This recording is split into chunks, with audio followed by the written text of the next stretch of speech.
And welcome, car lovers, to the C&C Auto Show. And I'm Aaron Clements. I'm John Ryan. And, of course, we are here to give you information on ways to make your car, truck, or SUV safer, more dependable, and to make it last longer for less money. And we want to say thank you all of you that tuned in, logged in, and we are here to take your phone calls at 706-863-5800. That's on Saturday mornings, 8:05 to 10. And you can also log in to ccautoshow.com, or you can go to Facebook and watch us live. And if you are looking for a good, dependable auto repair facility, go to ccautoshow.com. Just click on Napa Auto Care Find a Shop. That's about midway down. And hit the little search button in the right top corner, and you'll find a list of some absolutely fantastic repair facilities. Plenty to choose from. There's how many? About 15,000. 16,000, yeah. something like that. A lot of repair shops around the country, and they are there to serve you. And we have a really cool show today. And before I mention the theme of today's show, I'll give you an update on the newest bestest contest. And this one is the C&C Auto Show and Napa Auto Care Highest Miles Contest. And now the name might be a little bit misleading, and our team here is saying that it's more misleading than it needs to be. But actually, it sounds exactly like one of your contests. it does. Yeah, I agree with that. You don't have to have the highest miles to win. You don't necessarily have to have the highest miles to win. The contest is actually based on the number of miles, the type vehicle, and a short story, 50 words or less.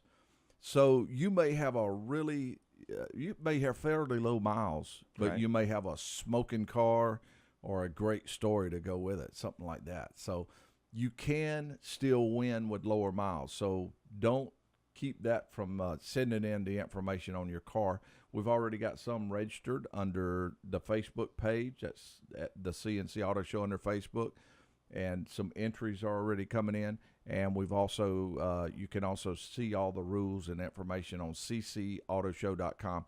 There's a little sticky note in the top corner, and it'll say contest info. And Right. you just click on that, and it'll tell you the rules of the contest, how to send it in. Now, here's the great thing. The winner will get a Tundra 35 Yeti cooler, and those are top-of-the-line coolers. They are. They're really cool. Yeah, they are really neat. And, of course, that will come from Napa Heating and Cooling Products. And we want to say thank you to them for giving such a neat prize Yeah, for sure. for our highest miles contest. And, of course, the theme of the show is no other than heating and cooling systems.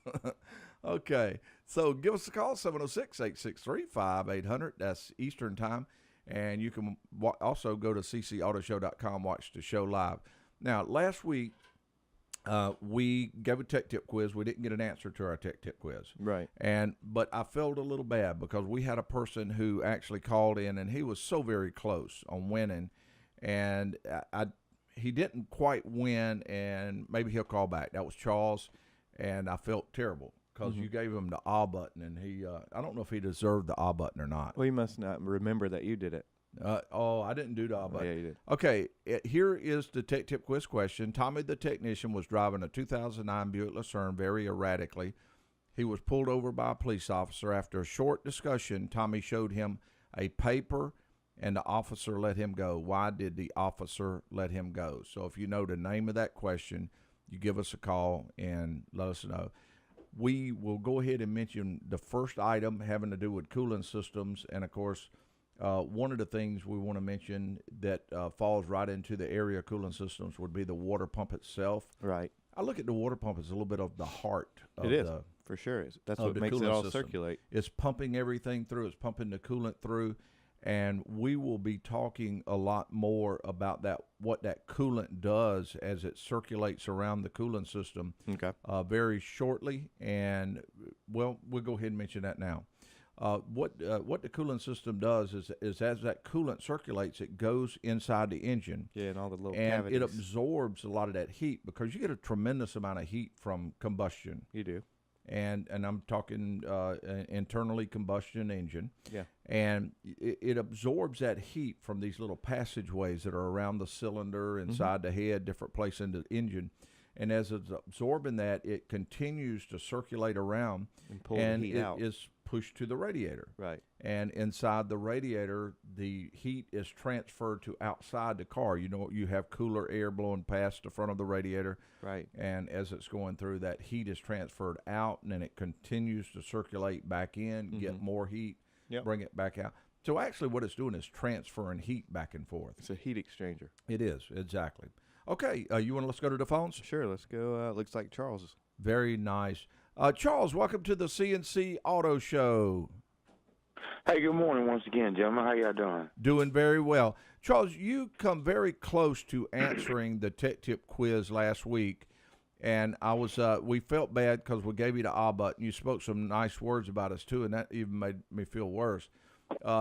We were going to give you another shot. Now, the only thing is I have to warn you is John Ryan is forced by the rules of the show to give you the A button if you don't answer it correctly. By law, actually. By law, yeah, actually. So if you don't answer it, we would have to still give you the A button. But what's the answer to our Tech Tip quiz? Okay, well, I had thought about that. Charles, hold on one second. Let us put you on stage. Yeah, that has to do with a union deal. Okay, now, what is the answer to our Tech Tip quiz? Okay, Mr. Tommy is a technician, right? Uh-huh. Okay, he had a diagnostic of a car that he was going to be working on, and the car was cutting up. And, of course, the policeman doing his job when he sees somebody, driving erratically or, slowing down and speeding up or stopping and going and stuff like that right there, he was just pulling over just as a precautionary measure. But he was doing work on that car, and he had the diagnostic, and he had to test drive it. Well, you're partially right, Charles, but he was actually weaving all over the road. What was he? He was weaving over the front end was out of line real bad. Oh, Charles, we hate to do this again. That's okay, man. That's okay. Surely he wasn't drunk. I mean, if he'd been drunk, he wouldn't have gotten. No, but don't call me Shirley again. But don't call you Shirley. Okay, no, Shirley don't fit you. Okay, Charles, good try though. Hey, Aristotle fits you. How about that, Aristotle? Aaron the Aristotle. That'll work. Charles, thank you. Okay, thank you. All right. Thank y'all. Bye-bye. Okay, the number to call, 706-863-5800. If you got a question about your car, truck, or SUV, you give us a call. Now, also, we're talking a lot about the cooling system. Right. And we were talking about how the water circulates through the cooling system. It absorbs heat from inside the engine, and then it moves that coolant around, and it goes to the radiator. The radiator cools it off. Now, one of the more important items in that system that is circulated is the coolant itself. Yep. Some people may say antifreeze, but in reality, it's not really the antifreeze that's doing the work, flowing through there. The antifreeze is what you get in the jug. For it to be true coolant, you have to add water to it. Yep, 50-50 mix. And, 50-50 more in this area. Now, there are some places around the country that may mix it as strong as 75% right. coolant or on the antifreeze and 25% water. But it actually is able to do its job. If you put straight coolant in an engine, it will not transfer the heat out properly. So you have to be very careful with that, and using a good coolant that's made for that vehicle is what's very important, because the coolant does several things. It not only moves around and pulls that heat out of the engine, but it also has additives in it that resist corrosion.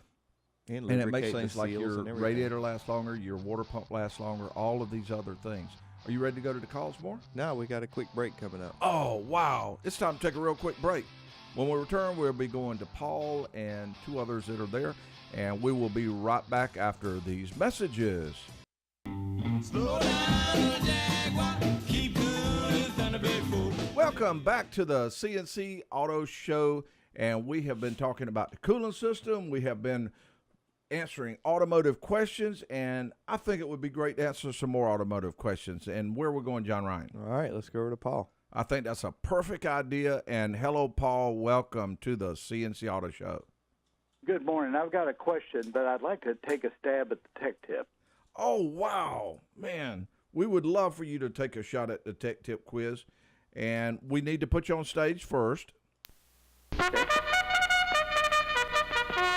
Okay, Paul, all eyes are on you. And what is the answer to today's tech tip quiz? Well, the customer's complaint was that the lane keeping assist feature was not working or working erratically. The what And feature? The lane keeping assist feature. And the only way to test that is to get outside the lines of each lane and see if the car will pull it back in correctly. So the technician had to be swerving to go over the center line or the sideline so the car would pull back so he could test it. Oh, Paul, you are brilliant. You are brilliant. And the only reason I know that is I just got a new CRV with that lane keeping assist. Yes. And it keeps helping me getting back into the lane. So evidently I don't know how to drive. So I think I'm gonna lane turn it off. departure warnings and pre-collision system. And The only reason I knew the answer is because that was a true story of Aaron. well, I do test drive a lot of them. I didn't get actually pulled over, but I do test drive a lot of vehicles for lane departure issues. And we have to, once the technician has done all the things that they're supposed to do on there and get the system working again, I normally take it out and drive it. And you have to go on a pretty good little test drive to make sure that it's working right. And you do have to swerve off the road a lot of different times, and some will move you back onto the road, some won't. But that is part of what I do, and that idea for the tech tip quiz come to me as I was driving that one time. And what if I did get pulled over? It gets you a little bit when you don't expect it, when you feel that steering wheel jerk as it pulls you back. It does. We just got the new car, and I didn't know. I thought something was wrong with the front end. And then I realized it was helping me. So yeah, and some even go as far as, as a matter of fact, I was thinking the CRV did that you can actually, if you wanted to, you could almost just kind of let go, and it would follow the road a little bit with that. So, I think it'll do it. I haven't quite gotten my faith that far down the road. yeah, I wouldn't sit in the back seat and do that. Yeah. Yeah, that's what I everyone have a needs to question. remember, that is a backup system. Yeah, well, it's more of a system to where you can go, but the driver is ultimately in charge, Right. of the vehicle. So you need to make sure. Okay, you are the winner there, Paul, and you have actually what you have done is you have won the Tech Tip Quiz prize, and this has got to be a big day for you. You will be able to receive the I Answered the Tech Tip Quiz golf shirt along with all the other prizes and coffee mug or hat that goes with it. But more than that, from this day forward, you will be known as a C&C Auto Show Tech Tip Quiz winner. And Very good. I appreciate that. Yeah, Thank there's you. actually some letters that go after your name each time. For that. Okay, Paul, thank you very much for calling in. And if you'll stay on the line, they'll get your information, and we will get you that shirt. One thing I'd like you to address as you're talking about cooling systems today Yes. is I've seen a product, we used to use it in diesel, water wetter. And I just wonder, is this really legit or not? I think it is for diesels. I don't know if it is for regular cars. You know, Water supposed to be wetter. water. Do you know what that is, John Ryan? Yeah, it's also used in a lot of the higher horsepower applications. I'm not exactly sure the science behind it, Paul, but I have heard good things about it, that it does dissipate the heat really, really good, and that's about as far as I've heard from it. You're right as far as diesels, because of course diesel inside combustion chamber can get very, very hot, so that is kind of a common thing to put into a diesel and a hot rod or a bigger engine.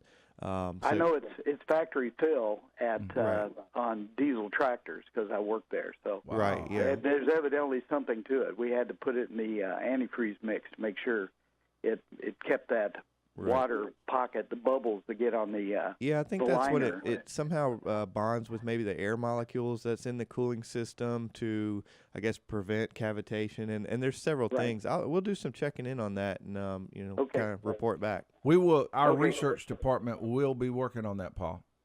All right, I'll just hang on. All right. Thank you, Paul. Thanks. Okay, the number to call 706-863-5800. If you have a question about your car, truck, or SUV, that's Saturday mornings, 8:05 to 10 Eastern Time. Where are we going, John Ryan? All right, let's go over to Sterling. Hello, Sterling, and welcome to the C&C Auto Show. We appreciate you calling. What can we help you with? Well, I'm trying to help my father-in-law troubleshoot a 2002 Ford Explorer Sport Track that's having an intermittent issue with starting. The car crank, but doesn't fire. I don't know whether it's not getting fuel or not getting spark. Typically about 24 hours later, it'll start just fine, and this has been happening intermittently for about 2 years. So you have an intermittent spin, no start. Correct. All right. Sterling, two things come to mind, especially on the sport track. I'll say the first one first because this one's something. Let's see if we're on the same page, John. All right, I'll tell you. Okay. All right. Go ahead. Go ahead. All right. The first one is security, and the second one's fuel pump. I'll tell you the reason why. So that's the PAT system. That key has a chip in it. The reason I mentioned that first was simply because there is kind of and you do come back and it cranks up. Yeah, there's a way to kind of see if that's possibly what it is. Of course, that vehicle has a theft light. That should be the instrument cluster that has kind of a white backlit. Is that right? Mm-hmm. There's a little red theft light on the dash, and it will blink very fast when you're spinning or attempting to spin it over. Like you said, it'll spin over, but it just won't run. That's the first scenario that I can think of, just because those PATS keys, and that stands for Passive Anti-Theft System. They've given issues over the time, and the next one would be the fuel pump itself. Fuel pumps are funny. They're electric motor, obviously. They spin very, very fast. Some of them spin almost 100,000 RPM, depending on what the fuel pressure is. And when a fuel pump gets a bad spot in it in the armature of the electric motor, if it just so happens to fall in that bad spot, say you go to the grocery store, you shut it off, and that pump falls on the bad spot of the motor, the next time you come to it, it very well might not start back up. Sterling, do you mind holding through the break, and we'll kind of follow up on some of those things? Not a problem at all. All right. And Sterling, thank you for holding, and we're going to take a real quick break. We will return very shortly with more of the C&C Auto Show. My pappy said, son, you're going to drive me to drinking if you don't stop driving that hot rod Lincoln.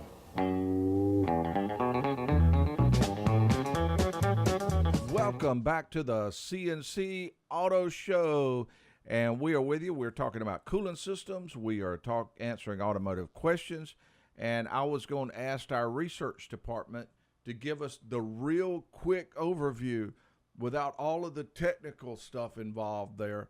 What does the stuff do that the gentleman, the water wetter? Yeah. What does that do, Dominic, that helps to cooling systems in some vehicles? It works. Yeah. No. Okay. Well, my job's done. No. What the water wetter does is it allows the water in the cooling system. You actually don't run it with antifreeze. It's just straight water. And what you do with the water wetter is you run it in there, and it keeps the water from sticking to itself and allows it to pull more heat out of the engine. So it transfers heat faster. Yeah. The only thing that I would add to that is I know a lot of applications do run it with antifreeze, so I don't know if that's you can't run it with antifreeze or if it's not recommended. It reduces the effectiveness of it to run it with antifreeze. Okay. So the less antifreeze you have in there, the better it works. Okay. Gotcha. Everyone do your research, so just don't go out and put it in. Don't go. Do all of your research first and make a decision on if it's right for you. All right. Okay, where are we going? Well, we're going back to Sterling to talk about his sport track. I think that would be a great idea, and you had mentioned a couple of items on what it was, and you had some more you wanted to add to that. That's right. Sterling, you're back on the show. Okay. And the only thing that I was going to add to that is, like I mentioned about the fuel pump, especially with how intermittent the problem is, it could really be either one. Normally, if a fuel pump has a bad spot, it does start to show its issues kind of more frequently. It gets worse and worse and worse, and then eventually it won't start. And you said this, how often has it done it? And you said, what, 2 years? It's been doing it intermittently over a 2-year period. It'll go a week or so without having any issues, okay. And then it'll have a problem. Yeah. Okay. Sometimes it's gone months now. The even though the vehicle's only a 2002, it's only got 65,000 miles on it, so it's driven very little. Right. Sterling, will it not start now? It didn't start on Friday. It started on Saturday. Okay. The reason I say that is so many times people have a vehicle, especially if it's like an intermittent issue that they're going through, and they know that if they go ahead and let the vehicle sit a while, it might crank back up, or they'll do things like bump stuff and do this and do that, and it'll finally crank up. Then they'll take it into a shop, and the shop will spend a lot of time trying to find out what did happen at that time. Right. Many, many times you can actually save way above of what the towing bill would be to go ahead and, while the vehicle won't start, have it towed in and let the person go ahead and connect a fuel pump pressure gauge to it, and they would automatically know that it's a fuel pump, or a fuel pressure problem. Or if it's not getting ignition fired, they'll know that. Now, there's one drawback to that, is make sure that the shop that you work with is willing to jump on it immediately when it comes in, because it would be frustrating for you to have it towed there and it sit there for 4 hours or a day and nobody try to see it, check it immediately to find out what it was. The other thing that can backfire on what I just said is if in hooking it to the tow truck and they get it down there, which we'd be lying if that doesn't happen. Yeah, and that does happen sometime. So now the other alternative would be if you were going to try some things yourself. But that's what I was going to mention. I think, Sterling, you would need to listen to John Ryan. I think that's going to be a pretty big help for you the next time it does it. Hopefully it'll do it. Well, that sounds crazy. Hopefully it'll act up and do it for you to where you can see the theft light, because that will really tell, there's not many things that cause that particular problem you're having on the sport track. Several vehicles have several different, common problems, and that being one of them. It's normally either security or the fuel pump. Now, there's always the possibility of the relay not closing, sending power to it, and all that, but that light will at least give you an idea. For instance, it'll say if it's off and it's still spinning over, that means that it's not a security problem, so we can rule that out and kind of spend more time on the fuel pump.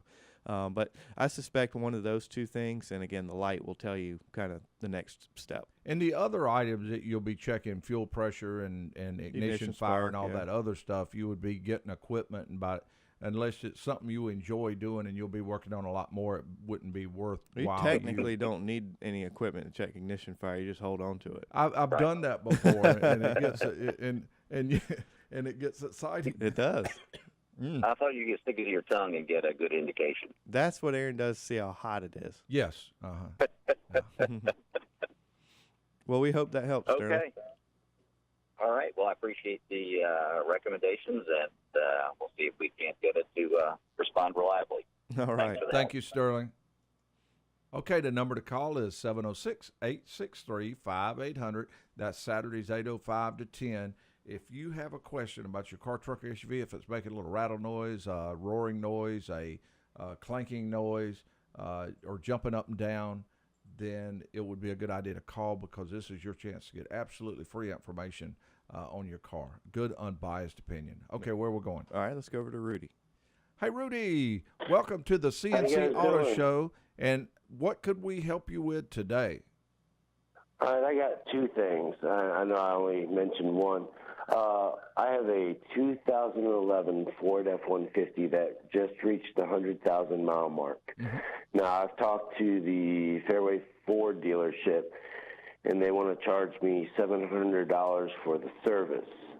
I also have a 2009 Mazda 3 that just hit 100,000 miles.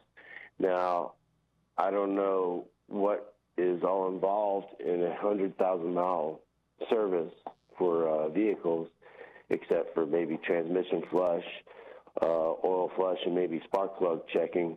But I was wondering if it's something that I can do myself, or is there a more reasonable shop around town that I could take these vehicles to get it done? And I'm just kind of trying to get information on what's involved in a 100,000-mile service. John Ryan, ain't the tune-up is due at 100 on that one? It is. That's what I was probably going to mention. They're including. Rudy, we do something just kind of a little bit different than, and I'm not saying all dealerships, but some dealerships, they typically go by the book as far as this is due at this mileage, this is due at this mileage. Something that we like to do is, of course, follow that book, but we like to inspect components like that. For instance, there are several things that are due roughly 100,000 miles, like you said. Of course, spark plugs, some of the fluid maintenance and flushes. But a lot of times you might, the different Someone scenarios. may have already serviced the transmission in that length of time, or the cabin air filter may be absolutely fine, or things like that. Right. So with that being said, no doubt 100,000 miles, there is a service that goes along with that. We just like to physically put our eyes on it to see, what exactly is due. For instance, I'm assuming you bought these brand new, these vehicles? No, actually, I bought the Ford when I was overseas in Afghanistan. I bought it with 32,000 miles. Thank you for your service. Also, sure. Yes. Oh, thank you. And I bought the Mazda because I work in Edgefield at the federal prison, and I was tired of putting all the miles on my truck. Right? Yeah. So I bought the Mazda as my throwaway car, my little beater, and I've been putting the miles on that, but I still want to keep both of them running. Well, the reason I was just going to give you a scenario, like for instance, the spark plug. Say we'll use your truck as an example. Say you bought it with 80,000 miles, and now you got 100, and you take it in for the 100,000 mile service. Well, somebody might have just put plugs in it at 80 while they were a little bit, earlier on the interval.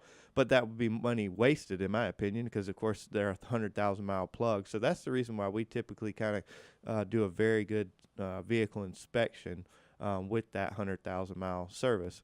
For instance, just like the Mazda, those are normally about 120,000 mile plug. So of course you have a little bit longer to go, but it kind of just depends on what they suggest is due at 100,000 miles. That way you'll have an itemized list. Also, you'll have a list like a checklist, and it'll say this was checked, these items were checked, and you go down the list. And then the estimate of saying if I do this repair now, and plus there's so many repairs, for instance, transmission flush. Now, if it hadn't been done, I would probably be recommending it to do it soon. But that is not something that has to be done dead on I wanted to mention one of the reasons why I like the inspection thing, Rudy, is you may look in that manual and it says at 100,000 miles we do this, this, and this. Well, a lot of those things don't have any wear and tear items. Like it doesn't say anything about brakes, because you might wear the brakes out in 50 and I might wear them out in 80, or vice versa. So that's one of the reasons why we like to get it in for a vehicle inspection. That way you can prioritize. Who cares what the spark plugs look like if your brakes are metal to metal? Yeah. So we would recommend having the 100,000 mile inspection part of it, and then ask the service advisor for an itemized list with prices in a priority type system on what needs to be done. Okay? Okay, I also have one more question. Can you hold just for a second? We'll take a real quick break. Can. Okay, we're going to take a real quick break. When we return, we'll be going back to Rudy and talking, and we will be right back.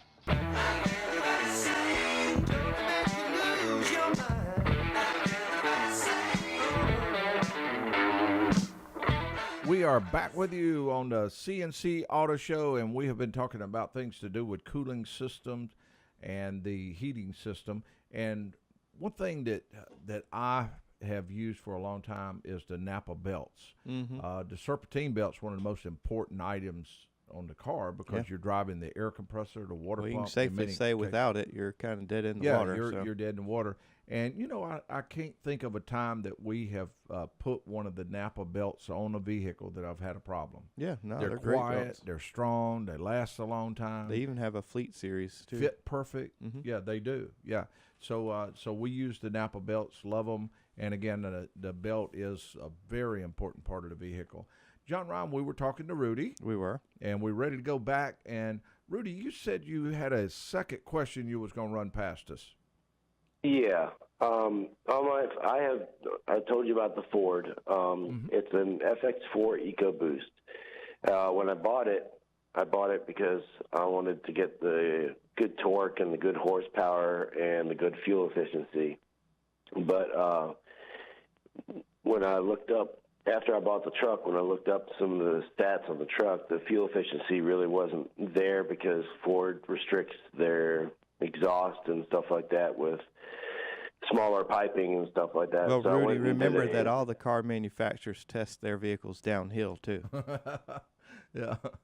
Well, I put a 4-inch exhaust on there, and I put a Airrad air intake on there, and I guess for a minute it was doing a little bit better, but then I also put some really heavy off-road bumpers and some 35-inch tires on there, which kind of killed my gas. It didn't help a lot. But I was wondering what else I could do to my F-150 to try to get my gas mileage to be a little bit better. Rudy, no doubt, did you do any kind of programming when all this was done? No, I have not. The reason I say is, like, kind of back in the day, the thing to do would be, of course, change the rear differential and the front differential gear ratio, so that, you know, it's in its sweet spot as far as the RPM. Most of the time it's not working as hard, you know, kind of it gear reducts the engine to where it's not working as hard. But now with, you know, modern technology and computers, there's a lot of tunes that you can actually add to that truck. Being that it's 100,000 miles, you know, you're coming off of warranty anyway, so I'm not saying it's, you know, a fit for everybody, but being that you have the bigger tires on it, and the intake and the exhaust, you can actually free up a little bit of power, and by doing so, a lot of times, you know, the fuel efficiency kind of comes along with it. The vehicle has a little bit more power. It's not struggling as much, you know, to push those big tires down the road. So that'd be something I'd check into, you know, finding an aftermarket programmer for the EcoBoost, which there's a ton of them out there. I think SCT makes one. There's several of them. And again, it's not a fit for everybody, but once you start modifying it, you know, there are things like you can change the shift points. There's programs in there that make the transmission run out just a little bit longer as far as the RPM. Nothing that's, you know, noticeable as far as, you know, seat of the pants, so to speak. But, you know, it just increases the fuel economy for the bigger size tires, and it calibrates the speedometer. There's just quite a few benefits to programming it. So, Rudy, I think what John Ryan is trying to say that he has boosted his truck up to 650 horsepower so he can get better gas mileage. No, my truck's old. That's old. That's all old stuff now, Aaron. Stock trucks do that. I appreciate your information and your time, gentlemen. All right. Thank you very much, Rudy. Hey, John Ryan, let's take a few minutes and let's mention the highest mile contest again. I mentioned for the people that are watching, do it again.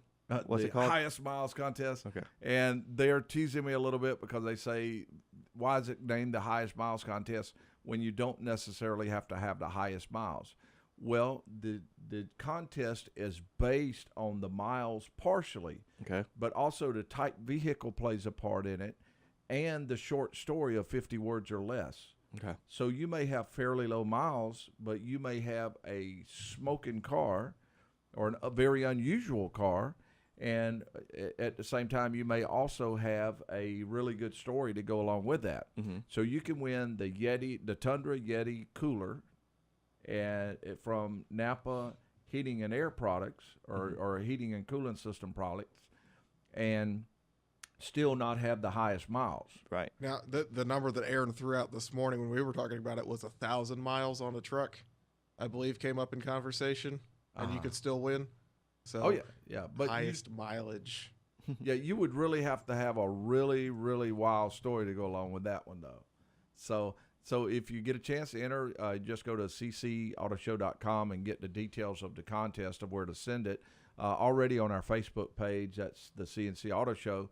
There's several entries there already on the page. And again, it's going to amount to a person taking a picture next to their car, a picture of the odometer, and a short story, 50 words or less. You can post those on the C&C Auto Show page, and you can win that Yeti cooler. All right. Aaron, we've got just a few minutes before we have to cut out on this hour. You want to go to Alice? Let's do it. All right. Alice, welcome to the C&C Auto Show, and what can we help you with? I'm attempting to change my brake pads and rotors, and I wanted to know if you had any tips, and also, does it matter what type of brake part cleaner that I use? because I looked up and there was one was a non-chlorine and a low VOC. Mm-hmm. It just depends if you smoke or not. Alice, let's start with what kind of vehicle? It's a 2003 Ford Escape, front-wheel drive, 6-cylinder. Okay, front or rear brakes? The front ones. Okay, good. You got lucky. That's a little bit easier. Yes, as far as changing them, it sounds like you kind of got an idea what's going on there. You're going to replace the rotors, correct? Correct. Okay.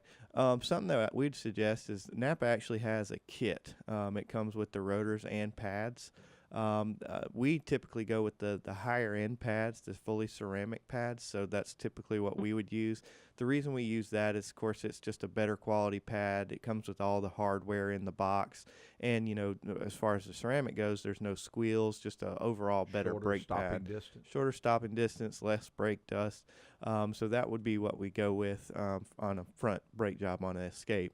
And now as far as the brake clean, it's really just preference. One dries faster than the other. One's flammable, one's non-flammable. Honestly, I would just go with whichever the cheaper option is. I guess another note as far as what we use the chlorinated version just simply because it does clean a little bit better, but we also use it for everything. So that's kind of the reason why we use that.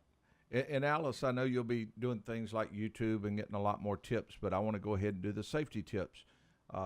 Use jack stands extra closely there because of course they all know, and I know with brakes you wouldn't normally have to do it, but if you do very much work on your car yourself, make sure you always keep a fire extinguisher nearby. Just the main thing, be safe, and that's what I tell everybody that's working on their vehicles at home. Is use those jack stands. Make sure it's a good, solid surface that you have the jack stand on, and a jack in place also. Right. And just to be real careful. And there's a lot of other tips that we can give as far as front brake jobs. I mean, as far as washing the rotors correctly, and just a lot of other things to go along with it. But I'm sure you probably already have most of that part. I went to a class, and this was a couple of months ago, because I'd always been afraid of doing brakes. Anything else, I'd, give it a try. If it's already broke, you can't break it anymore. Uh-huh. But the brakes, I was always scared because it was like safety if you don't do them right. And when I looked at it and we went through it with the class, I was like, oh, my gosh, that's not as difficult as I thought it was. No, it's not a terrible thing. It's been a while. Yeah. I believe you're going to do good. I hope so. And if not, we'll bring it in and have it towed in and let y'all finish the job. No, I'm sure you'll do it. Don't hesitate to call, though, if we can do anything else or any other questions. Yeah, great question, Alice. Okay, thank you, Alice. Okay, the time clock's on 8. We need to pull over for now, but we'll be back on the road in no time. I'm Aaron Clements with co-host John Ryan Mooney, and our show producers are Dominic Frito and Sandy Klein. Our technical engineer, Zach Llewellyn. We would all like to say thank you to all of you that tuned in, especially those that called in to ride with us on the C&C Auto Show. And we would like to welcome all of you wonderful car lovers to the C&C Auto Show. And I am Aaron Clements. I'm John Ryan. And we are both here to give you some great information on ways to make your car, truck, or SUV safer and to make it more dependable, to make it last longer for less money and less hassle. I want to say thank you to all of you that tuned in or logged in. And we're here to take those phone calls, 706-863-5800. That's on Saturday mornings, 8:05 to 10. And if you've had a little noise that your car was making, or a service advisor may have told you might need something, or a friend may have told you that you need something, and you just would like to have an opinion on that, we are very happy to share some advice on there. That's right. And we'll let you know anything we possibly could. Okay, we also say that if you get a chance, tune in to ccautoshow.com. If you're looking for a really good repair facility, there's a little spot about halfway down that says find a shop, and that'll lead you to the Napa shops around the country and pretty much wherever you're at. If you're in Texas, if you're in Northeast, Southeast, Midwest, wherever, there's always a Napa Auto Care Center near you. That's right. There's a lot of Napa Auto Care Centers around, and they're really neat people to work with. So you can choose one that's right with you. It's all independent shops that were chosen on their on being honest and there's a being, code of ethics to follow and everything too. ethical, and having the equipment and the technicians to do the job the right way. So, but they're all different, so you want to pick the one that's best for you.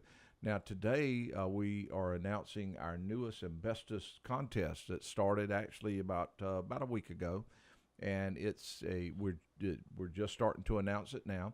And the name, it's actually the highest miles contest, but that's a little bit misleading because the winner will be judged mainly on the miles, but also they'll be judged on the type vehicle and the story that's included there.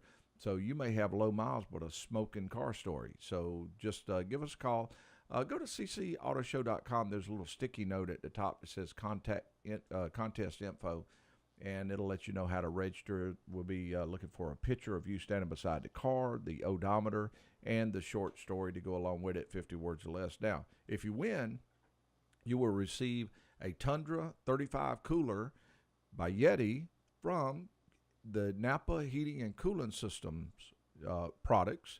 And so good luck with the winning. We already have some posted, and you can also post on Facebook. Okay, the number to call again, 706-863-5800. We always like to start the show with a tech tip quiz, and of course the winner will receive a prize package including the C&C Auto Show shirt. Bill was driving a 2017 Toyota Camry, and he was actually driving a little too fast. He topped a hill and blue lights came on. He pulled over and put the car in park. He removed his wallet and waited on the officer. The officer walked up to the car, looked inside, and said, "Sir, you have been weaving off the road a good bit. Why?" And he had just topped the hill. How did the officer know that he had been weaving? And if you know the answer, you give us a call. And again, 706-863-5800.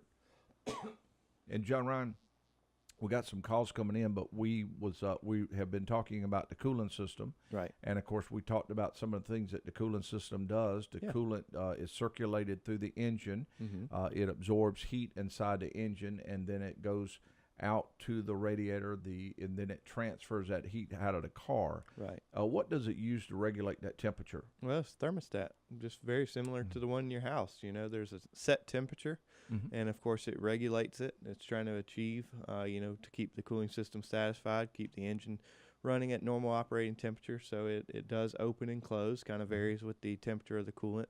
Obviously, cold coolant is going to be restricted so that the coolant stays in the engine a little bit longer. Mm-hmm. As that heats up, the thermostat begins to open, then it can circulate through that radiator, cool back down, and then the process happens basically the whole time. It does that so the engine can stay at a set temperature. The engine is much, much more efficient when it's warmed up. Right. And, of course, if they have a system in place for the engine to warm up quicker, pretty much almost like blocking the coolant from circulating, until it gets up to that temperature and then releases it and lets it stay at that temperature. Right. The fuel atomizes much better. The fuel burns much cleaner. The engine is more efficient. And the first thing the driver is going to notice, they get heat faster. And, of course, that's all that matters. And the heater works correctly. But a good thermostat is very, very important on a vehicle. And where we're going. It is also because some of them, don't have the exact same regulating temperature. So, and a car's computer can detect the difference. Yeah, so. That is true. It can cause the check engine light to come on. Right. All right, let's go over to Steve. Let's do it. Hello, Steve, and welcome to the C&C Auto Show. And what can we help you with? Well, sir, my son has a 19-year-old RAV4, and is there an easy way to determine whether the engine is blown or the timing belt is broken? Mm-hmm. Steve, I'm assuming this vehicle does not run, but it spins over. Is that correct? That's what I'm not sure. My son parked it on the side of the road. Okay. And had it towed into Tires Plus. They told him the two cylinders were blown, and the guy who towed the truck back to the house said it's still turning over. Okay. I can. Go ahead. I'll mention what we do, and then you add to that. It's always a judgment call on which way to go if you have a vehicle that has broken a timing belt. Now, of course, you can tell if the timing belt is broken by seeing if the cam is turning or if the cam is out of alignment with the crankshaft, because that's what the timing belt's actually doing. Now, sometimes when they're brake, most engines now are interference engines, which means at one point in time, the piston occupies the same space as the valve. If the timing belt breaks, they occupy that space at the same time. That is not good. All right, so if they do that, you've got a choice of saying, well, replace the engine or remove the heads, have a very expensive head job done, and then put it all back together, which you'll spend a lot of money. Now, there's two things that you can do to determine if the engine, if it did bend valve. One, on some cars, it's actually easier to put a timing belt on and try it as it is to run a cylinder leak down test. On some vehicles, like especially 4-cylinders, you can run a cylinder leak down test, which means removing the valve cover, getting the cam lobes, both of them, to where they're not pushing down on the valves. And then as you do that, it will you can put air on the cylinder at, say, 120 psi, and the amount that leaks back is measured by a gauge. If you only have like 10%, 20% blow by, or even 30%, that valve's not bent. Right. If you get a huge amount, like 90% bypass, then that means that one of those valves are bent, and you can do that on each cylinder to determine if you've got bad valves or not. All right? Yeah, absolutely. I think that followed up all my things. The biggest thing is, what the car's worth to you. If it's, something that it's, the transmission's good, the engine was good before the belt, broke. It's kind of a judgment number call. Of miles. Number of mileage, kind of the maintenance alongside of it. I will say, and this is kind of working out in your favor, no doubt those are interference, but it's a 50-50, maybe 70% of them don't bend, so that's kind of a good thing. They do have a very tight clearance, but when they break, for whatever reason, I think it's just that sheer luck, I guess. They're not that common to bend valves. So. It would probably be worthwhile to go ahead and have a cylinder. That's a 4-cylinder. It is, yes. And they're really not as to bad to run a cylinder leak down test. I believe I would recommend having that cylinder leak down test run. And then that way you'll know that if the cylinder leak down test is good, you'll know when they put the timing belt on there, chances are you're going to be okay. If it blows past it, then you can make a good informed decision on saying, well, I know I got bent valves. I know it's going to cost $1,500, $2,000, or whatever it's going to cost to do the job now or more. Right. And so then you'll be able to make an informed decision. On that car, I would. Some cars you can't do that. Steve, I'm sorry, I talked way too much and we ran out of time. Would you want to hold for just a second? Sure. We'll be right back. Okay, we are going to take a real quick break, and we'll be back with more of the C&C Auto Show.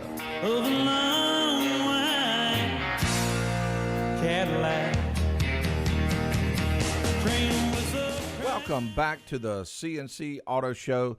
And our last caller, we were talking about a timing belt. Unfortunately, his broke. He's trying to determine whether it bent the valves.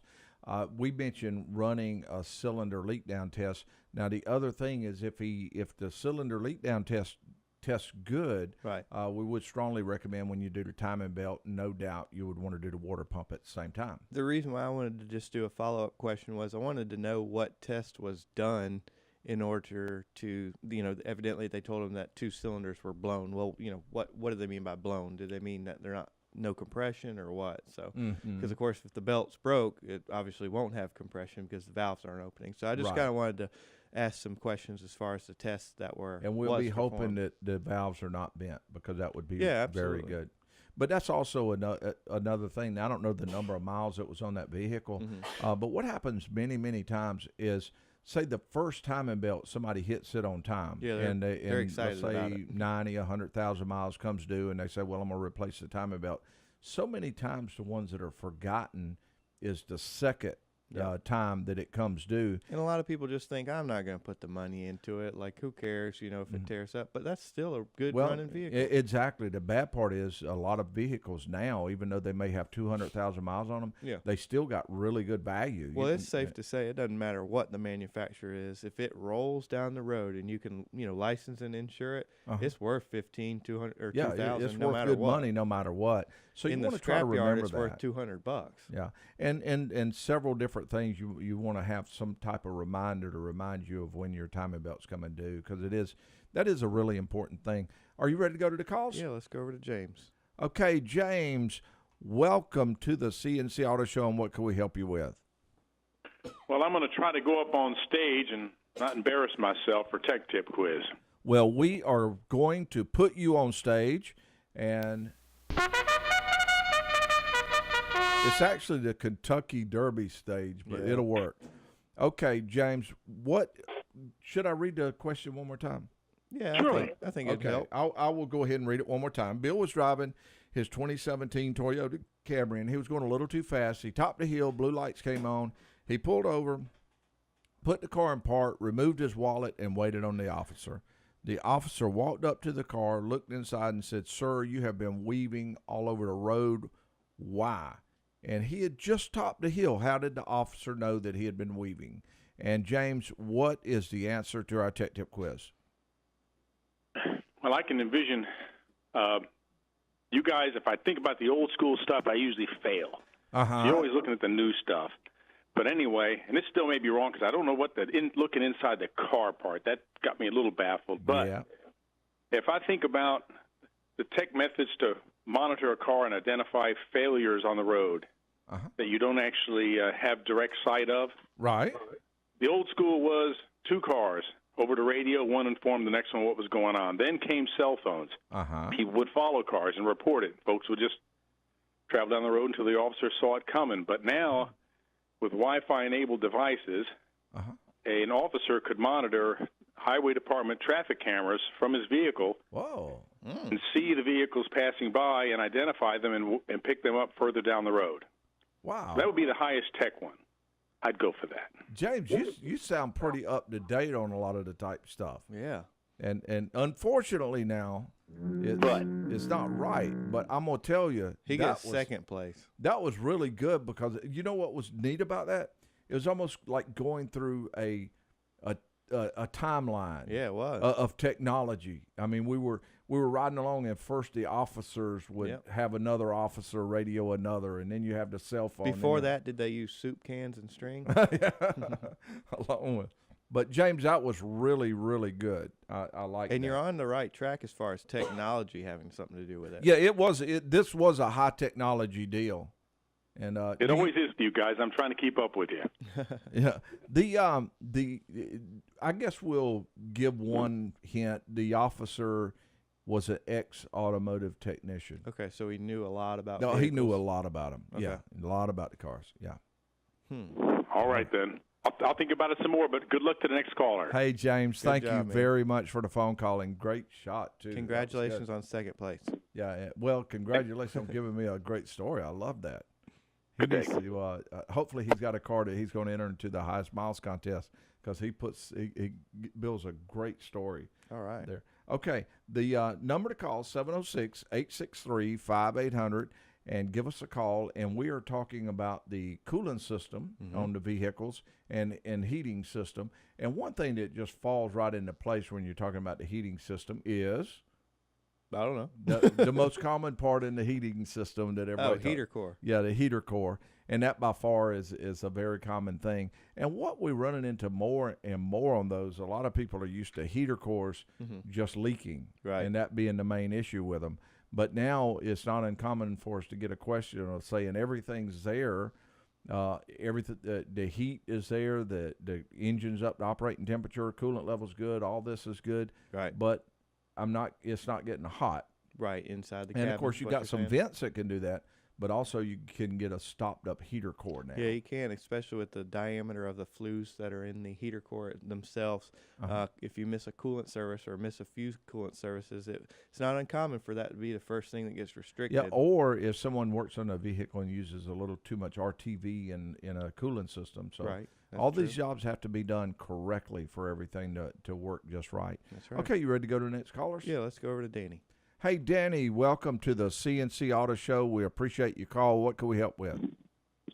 I thought I'd try to answer the quiz. Whoa, and you sound serious. You're going to have a hard time beating that story from the gentleman before you. It was good. I mean, real good. I loved it.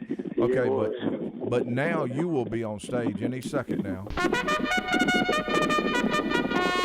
Danny, you are there. You're on stage. And what is the answer to our Tech Tip quiz? Well, the last guy was so technical, I thought I'd go with the stupid easy route. You didn't say that. You didn't say that the cop was on the other side of the hill, and he was following him and saw him weaving before he topped the hill. Oh man, that's true. Yeah. I didn't say that the police. Which side he was on? Oh, yeah. which side? Now that is a point there, but no, that was not it. We did mention though that technology played a part in it. Mm-hmm. Yeah. Okay. High tech. All righty. Danny, thank you very much for the phone call. Watch out for cops. Okay. Yeah. Woo.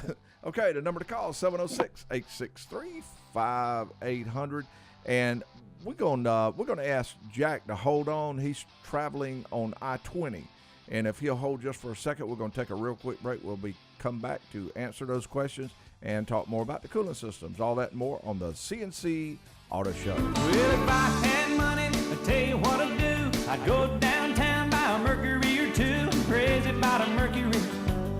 Lord, I'm crazy. Welcome back to the C&C Auto Show. If you got a coolant leak, I'd recommend having it repaired.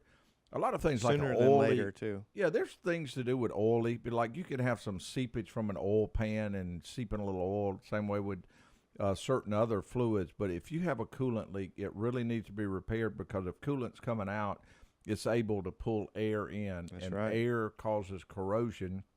And not to mention, if it gets low enough, can cause some major running hot issues inside and hot spots inside the engine. Right. So make sure you have any coolant leaks that you have repaired. And where we're going. All right, let's go over to Jack. Hello, Jack. Welcome to the C&C Auto Show, and I see that you are traveling west on I-20. Hello, Jack. He's on there, Aaron. Hello, Jack. Yeah. Let's put Jack on hold. We'll try to come back to him in just a little bit. And Jack, if you do get us, either call back or we'll go back to you in a little bit. Okay, where we're going now? All right, let's go to Vicky.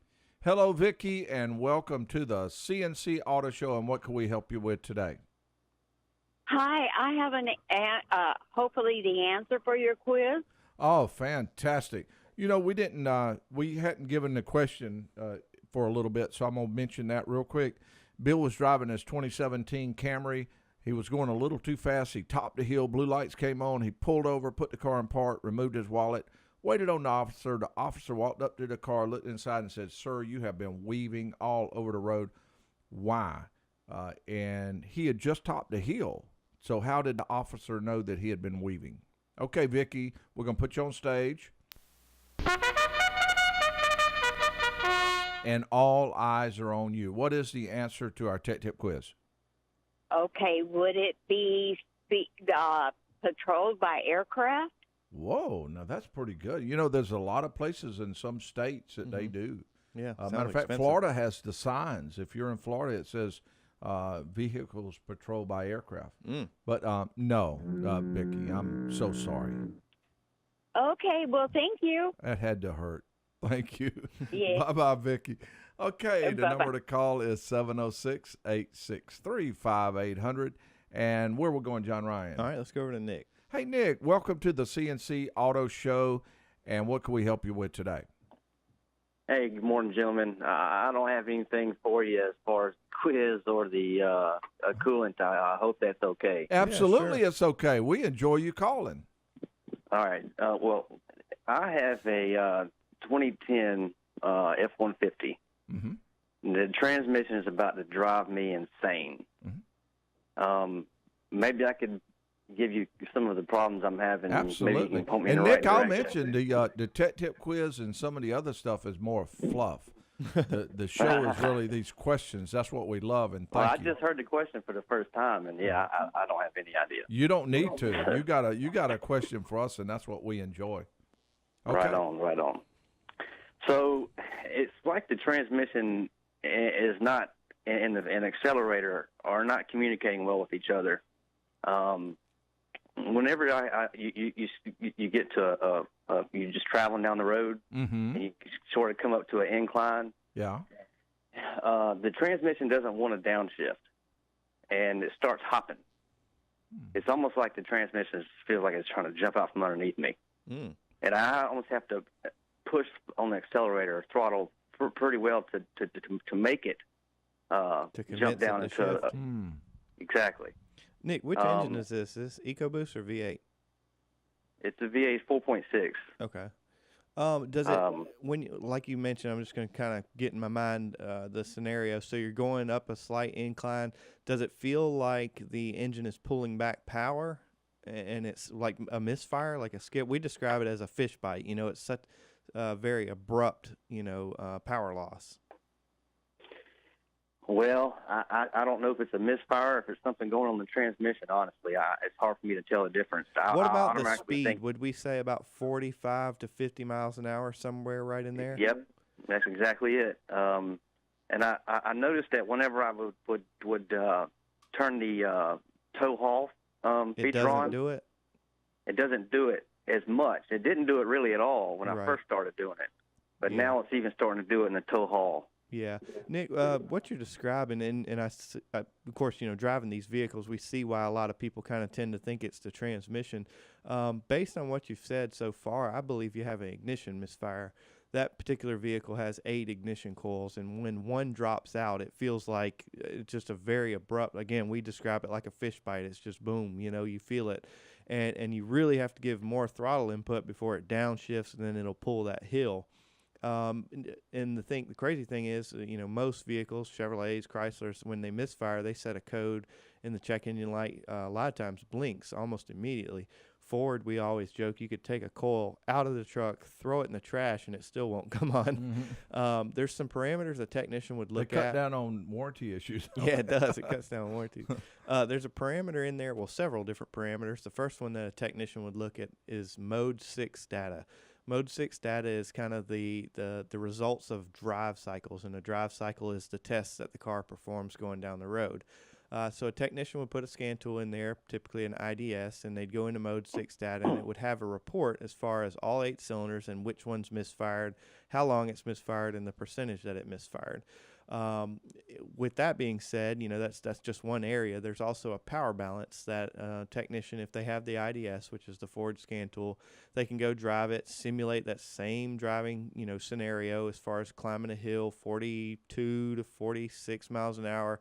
It'll just feel like the transmission is just slipping right in there. And what they'll see is an ignition coil dropping out. It shows a graph, and it basically shows the firing line of the coil and the output of it, and of course it'll drop down. So I guess it's a bad thing that there's something's wrong with it, but it's a good thing that it's most likely more of an ignition problem rather than a transmission problem. Nick, how many miles did you say was on this one? Gosh, I have to look. I'd say around 120,000. Yeah, and prime time for it. And you've had your regular maintenance tune-up? I bought it about 2 years ago. I haven't tuned it up. I've done regular maintenance, not tune-up. Yeah, one of the things that causes these coils to start going bad has to do with if the plugs get worn to a certain point. Yeah. The vehicle will just say it has a 30,000 gap, and maybe it's got a 60. System, exactly. That ignition system will put out 80,000 miles. But I'm sorry, 80,000 volts. And it'll fire almost a nub out there, but eventually that gap becomes larger and larger and larger on that plug, and that coil usually can very easily just go out. You may even partly consider, if you've got one coil bad, sometimes it's a choice to make on whether to go ahead and replace all the coils. And it just depends on your luck, because Aaron's exactly right. Sometimes you replace, all 8 spark plugs just because the maintenance tune-ups do, and then one coil, whichever one's, failing. And if you have very good luck, you're fine. You'll drive another 50, 60,000 miles before you have an issue with the coil. If you had bad luck that day, it's dominoes. It's literally one after another. You'll do another, then another, then another, and it's frustrating.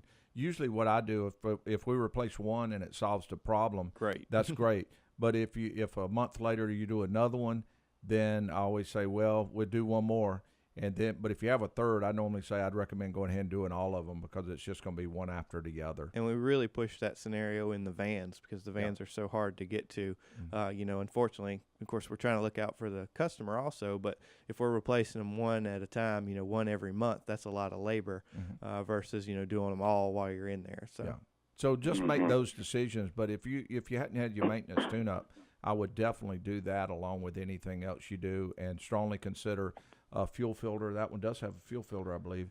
Right. And also an induction service would be very important. And Nick, I just want to mention to you the reason why it doesn't do it as much when overdrive is off or tow haul is off is because you're in a different RPM range. The reason it does it at that lower RPM range is because you're really working that engine. You're trying to use all its torque at a really low idle. When you turn tow haul off, it of course kicks it down a gear. It's probably in the 2,000 RPM range, and it's able to not stress the coils out. The ignition system doesn't have to work as hard because it's at a higher RPM. The cylinders are contributing just centrifugal force, and so it's just a little bit different of an RPM area. Okay, well, are you happy it's not a transmission issue? Yeah, I mean, I'm not 100% convinced it's not a transmission, but you have definitely made my Saturday a better day knowing that. Well, I'm not a betting man, but Aaron, how much you gonna bet on, Aaron? You think? Well, no, I won't bet, but I will say that if the vehicle hadn't been tuned up in all its regular service, you're not wasting any money. No, because all of that has to be done anyway. Now, the coil, you would, of course, want to find out, have it tested, see if it's good or bad. But all of the things, when you have something that needs to be done anyway, and there's even a chance it might be causing another problem, a lot of times I'll go after the things I know need to be done. That way you don't take that chance on wasting anything. And Nick, if you're in our area, myself or Aaron, I'm sure would ride with you, just to kind of get a feel for what it's doing. That way we can at least lead you in the right direction. I hear you. Well, I appreciate it. It wouldn't take you 5 minutes down the street for it to show its ugly face. So. All right. But I'll give y'all a call back if not, and then let you know what I come up with. Thank you, Nick. Thanks. And we'll be back with more of the C&C Auto Show. I've been driving all night, my hands wet on the wheel. There's a voice in my head that drives my heel. It's my baby calling, says I need you here. We would like to welcome you back to the C&C Auto Show. Want to remind everyone the highest miles contest is in play at ccautoshow.com, and you don't necessarily have to have the highest miles to win. You can you have a good story, a car. Just you'll see the directions there at ccautoshow.com. And John Ryan, who will we be talking to next? James is up next, Aaron. Hello, James. Morning. Welcome to the C&C Auto Show. We appreciate the call. And what can we help with? Yes, sir. Good morning. How you doing? Doing wonderful. I talked to you a couple of weeks ago. I couldn't listen to y'all over the internet anymore. So anyway, you suggested iHeart, and it works great. Oh, wonderful. I don't know what happened to the WGAC site, because I listened to it for several weeks after y'all pulled out of Charleston. And then all of a sudden it wouldn't work, so I don't know what's going on. I know through the week it works because we listen to some of ours, through the WGAC Listen Live. But I listen to a fair amount on iHeart also, and just go in and different stations that I like to listen to. Sometimes I'll go to iHeart Radio. Yeah, and then that's another good. Another thing too, my airbag says it's still off. You remember that about a month ago? I do. Now that was on the Toyota, right, James? Yep, 2014 Toyota. And that's with nobody in the passenger seat, correct? Right, nobody in the passenger seat. Right, that should be, and again, we of course still advise you to make sure take it in and get it checked. But that's how that system works. If it's just you in that vehicle, the passenger airbag is off, and they do that for several reasons. One of the main reasons is the cost involved. If it does go off, if you have an accident, nobody's in that seat. You're wasting all that money. $1,000. And two, for instance, now obviously an infant should never really be in the front seat of that car, obviously because it has a rear seat. I don't have any infants. But the feature of it is to turn that airbag off if an emergency was to happen, and if an infant has to sit in the front, or even a toddler. It's got to weigh a certain amount before it'll turn it off. That message should say passenger airbag off when just you is in the vehicle. Now, if somebody sits in the passenger side, that message should go away, and you actually shouldn't see a message because, of course, it just goes into normal mode where both airbags and the curtain airbags and all that will deploy. Yeah. Well, you got two lights there, and that's to the right of the clock on that dash. Right. It says airbag and then passenger off, right? No, it doesn't say passenger off. It just says airbag off. And right. it indicates to the left side, which indicates the driver. I don't know. It's, Yeah, usually if your airbag is disabled, you'll have that picture of the red man with the ball in front of his face. But that'll be on the instrument panel. Yeah, also. on the instrument panel, usually the ones that are over to the side is more of a yellow amber color, and it says airbag off, and that will it normally says passenger airbag off. Yeah. When it says that. So yours might be a little differently. I would, to be on the safe side, though, I would recommend looking through the owner's manual and looking at those specific lights, or going by and talking to a service advisor. Yeah, take it to the Toyota dealer, and then they can find 90 things wrong with it, so you need to fix this, you can. You also have some very nice Napa Auto Care centers in that area, and I'm gonna mention to you two things that'll give you a chance to evaluate something for me and a chance to find a center near you. Go to ccautoshow.com. Okay. There's a way to watch the show live there. There's a way to you can see a little history of John Ryan and Dominic over here and myself and and things about the show. History of Aaron. But also a huge amount of information about cars. About halfway down, you'll see a thing that says "Find a Shop," and you can punch on that. You can find a Napa Auto Care center near you. Okay, that was ccautoshow.com. Exactly. Yeah. Okay. Very good. And let me know what you think about that if you don't mind. I will. Okay. I'll call you back another Saturday, okay? Sounds great. Thank you, James. Okay, the number to call, 706-863-5800. Where we going, John Ryan? Let's go over to Matt. Hello, Matt, and welcome to the C&C Auto Show. What can we help you with? Hello, good morning. Hey, I've got a 2006 GMC Sierra, high mileage, well cared for. And I noticed in the mornings when it's cold, I'll have a slight exhaust leak. And I got up and looked at it, and it looks like it's coming out around the exhaust manifold where it meets the head. Right. And I noticed it's missing a couple bolts that are holding the manifold. They're more than to missing. the head. Yeah. Hate to tell you that, but they're not just missing.